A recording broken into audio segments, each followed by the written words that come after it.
Eran, these are students from College of Journalism, future journalists. So you might one day face that question for sure, right?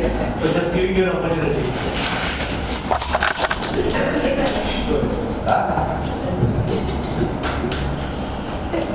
Good afternoon. I didn't come to make a long speech. I thought you were going to ask me another question, then I had to answer it. Maybe I didn't really reflect on what I should say as an introduction, but as Sita mentioned, some introduction on the economy. Now, the economy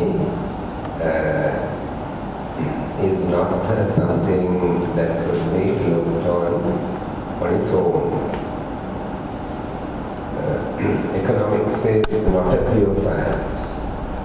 It's not like physics and chemistry and science. It's a social science. So, social sciences are one is related to the other. So you can't really talk about an economy without really understanding the political economy, the socio-political background of an economy. But they are connected. And in economics, as you know, there is no one right answer.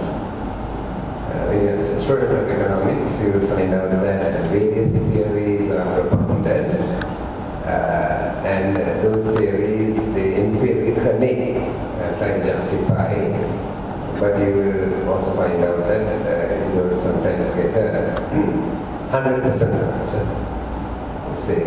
So in that sense, it's not a pure science. The political economy is also very important. But taking something which is current at the moment is a conversation that there's a budget coming. Right? So the budget is annually presented,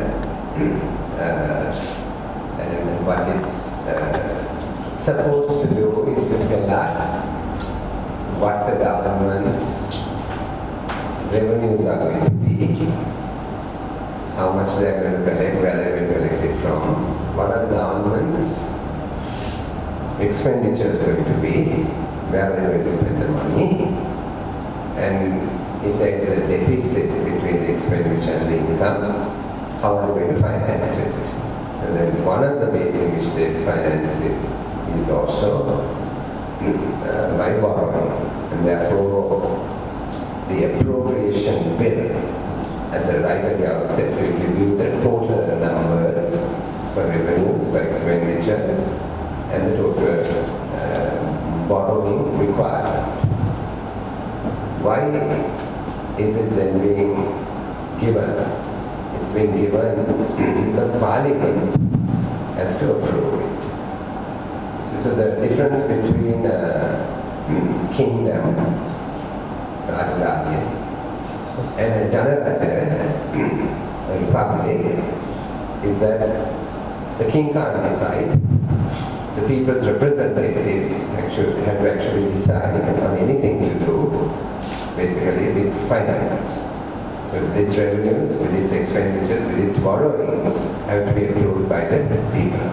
So if you look at history, and if you look at world history, in kingdoms it happened differently, and then countries became democracies and republics, and Europe in particular stands out the French Revolution, and then the British Parliament, right, how things change, so they have to bring it into the people's representatives. So in Sri Lanka, which has had long years of European rule, right? And then more recently British rule till we became an independent country in 1948, but we inherited, right? Basically Westminster type of government.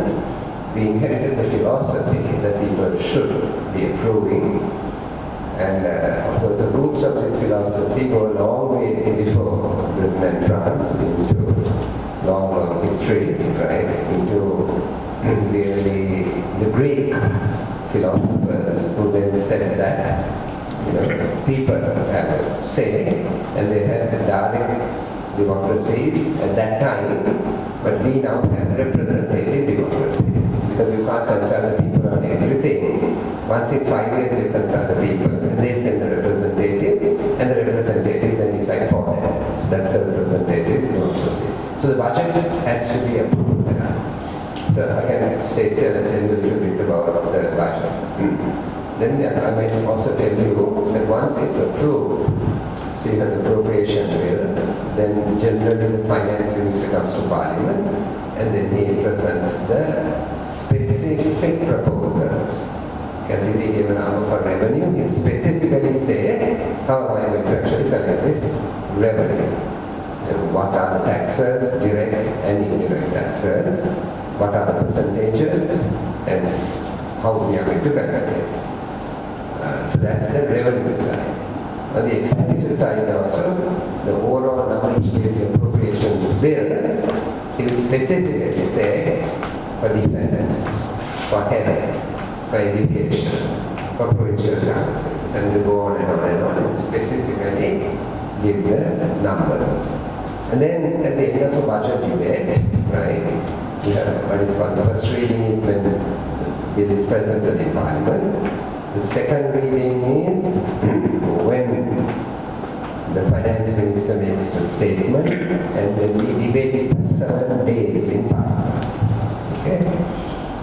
And then we take a vote at the end of the 7 days. That's called the second reading. And then we go into what they call the committee stage. After that is each ministry subject is taken at that stage, and by subject it's debated in Parliament, by subject, right? And lots of details, you can go into a lot of details, right? That can go on for a maximum of 22 days, maximum, okay?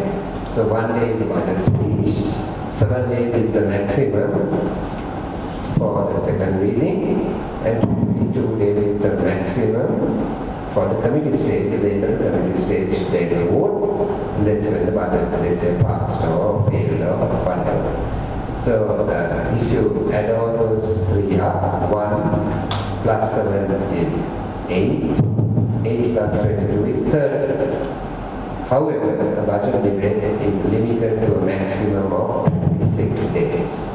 That's decided by Parliament and standing orders, and it's like that. So they can trade off and cut either the second reading or the committee stage. They can trade it off and cut it and arrange it accordingly. And once the budget is approved, then the government or the executive arm of government, because we have the legislative arm, the executive arm of government, then basically has to work on it. Then I'm going to say one other thing rather than talk numbers and talk the process. Once the budget has been approved, then the government works on it. So the Treasury is the center, Ministry of Finance. They will allocate those monies normally to the secretary of those ministries.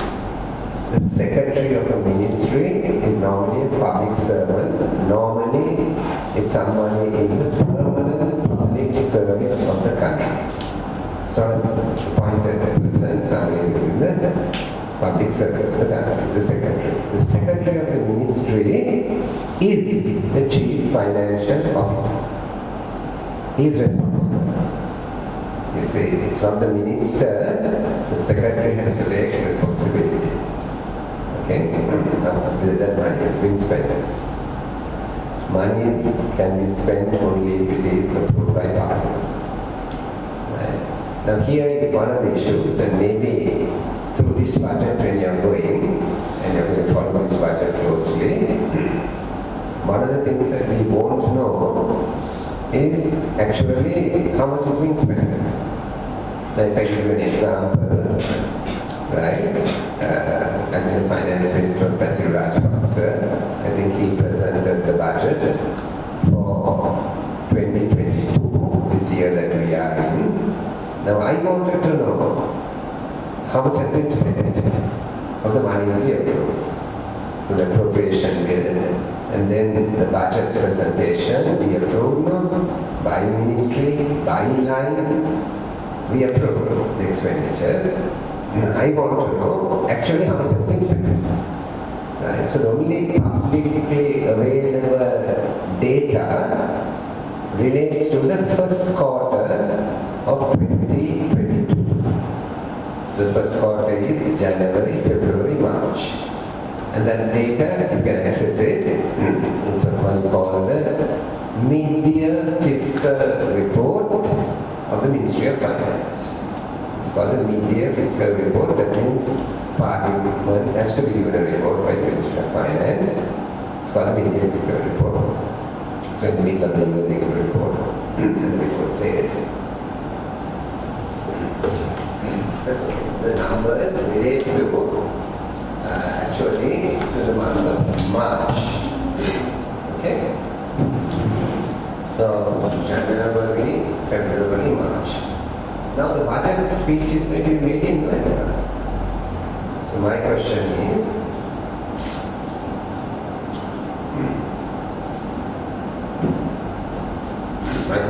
I want to know what are the expenditures, at least in the third quarter, which is end of September. Okay? I should know. To make a sensible, we understand it, analyze it, review it, highlight it, or show the shortcomings. I need the data. Right? But the data is not